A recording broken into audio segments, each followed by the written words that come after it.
Hello everyone, welcome to जनित IAS.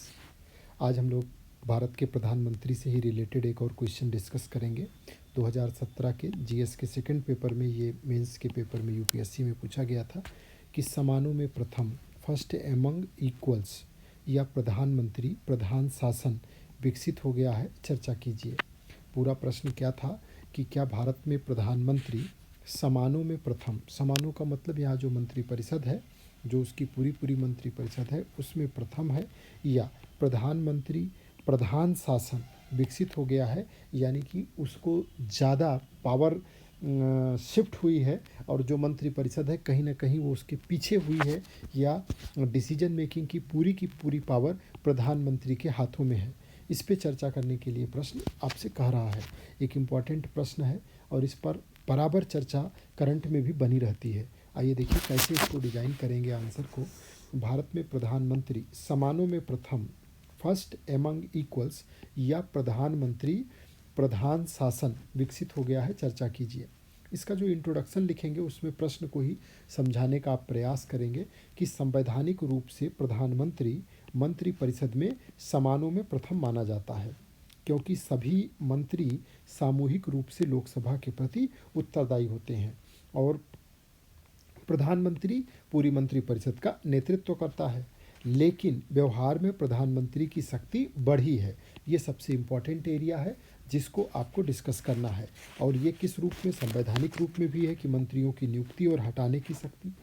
Article number 75 जिसमें साफ साफ कहा गया है कि प्रधानमंत्री की सलाह पर ही राष्ट्रपति क्या करेगा, अन्य मंत्रियों की नियुक्ति करेगा। विभाग को भी कौन दे सकता है, तो प्रधानमंत्री ही। हटाने की भी सिफारिश कौन कर सकता है राष्ट्रपति से, प्रधानमंत्री। नीति निर्माण में अंतिम निर्णय किसके द्वारा लिया जाता है, प्रधानमंत्री के द्वारा। संसद में जो बहुमत है उस पर नियंत्रण प्रधानमंत्री का। पार्टी संगठन पे प्रभाव किसका होता है, प्रधानमंत्री का। तो ये तो जो व्यवहारिक शक्ति है। और प्रधानमंत्री प्रधान शासन के जो कारण है, प्रधानमंत्री प्रधान शासन, उसका क्या कारण है, तो मजबूत पार्टी नेतृत्व।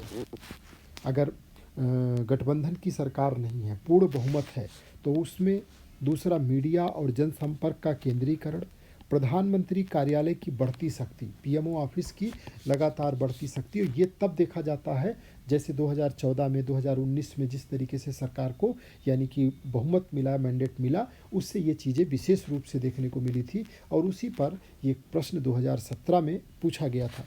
फिर भी सीमाएं मौजूद हैं। लोकसभा का विश्वास आवश्यक है। बिना लोकसभा के विश्वास के प्रधानमंत्री अपनी और मंत्रिपरिषद सत्ता में नहीं बने रह सकते। न्यायपालिका की समीक्षा की शक्ति है। इसी में 2014 में लाया गया एनजेएसी, जिसको सुप्रीम कोर्ट ने जुडिशियल रिव्यू के द्वारा नॉन कॉन्स्टिट्यूशनल घोषित करके समाप्त कर दिया था। जजों की नियुक्ति के संदर्भ में एक अधिनियम लाया गया था, विधेयक पास हो गया, राष्ट्रपति ने उसको अपनी अनुमति भी दे दिया था। संघीय ढांचे की जो बाधाएं हैं उससे बाहर निकल करके भी काम नहीं किया जा सकता है, संघीय ढांचे को बना करके रखना है। ये सीमाएं भी मौजूद हैं और ये संविधान ही तय करता है। तो आपको अपनी बात को इस तरीके से रखना था, इस प्रश्न में रखना है, ठीक है। उसके बाद भारत में प्रधानमंत्री अभी भी संवैधानिक रूप से फर्स्ट एमंग इक्वल है, परंतु व्यवहार में प्रधानमंत्री प्रधान शासन की प्रवृत्ति दिखाई देती है। ये व्यवहार रूप में है और ये लगभग उस परिस्थिति में हमेशा नज़र आती है जहां एक ही पार्टी को पूर्ण बहुमत प्राप्त हो जाता है। गठबंधन की सरकारों में, जैसे मनमोहन सिंह की सरकार थी, तो उसमें थोड़ा सा ये बैलेंस नज़र आता था, सबको साथ लेकर के चलने की स्थिति में। लेकिन जब पूर्ण बहुमत होता है तो प्रधानमंत्री प्रधान शासन स्पष्ट रूप से दिखाई देता है। तो इस तरीके से आपको इसकी फ्रेमिंग करना है।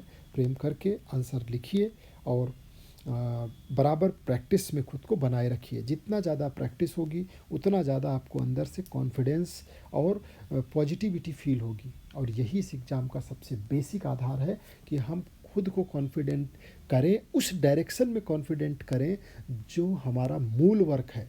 मतलब आपको एग्जामिनेशन हॉल में क्या करना है, आंसर राइटिंग।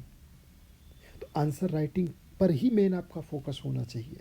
वहाँ जा कर के ना आपको बैठ के किताब पढ़ना है और ना जा कर के वहाँ पूरा हिस्ट्री कवर करना है, ना वहाँ पर जा कर के आपको क्लास अटेंड करना है।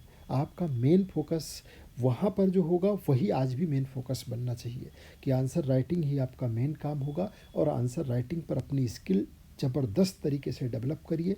जितनी शानदार आंसर राइटिंग पे आपकी स्किल डेवलप होगी, आपका इंटरव्यू पक्ष और आपका प्रीलिम्स पक्ष दोनों स्ट्रांग होगा। आप वैचारिक रूप से बहुत स्टेबल होंगे, कंसेप्चुअली बहुत मजबूत हो जाएंगे, ऑब्जेक्टिव क्वेश्चंस के ऑप्शंस के साथ खेलना सीख जाएंगे।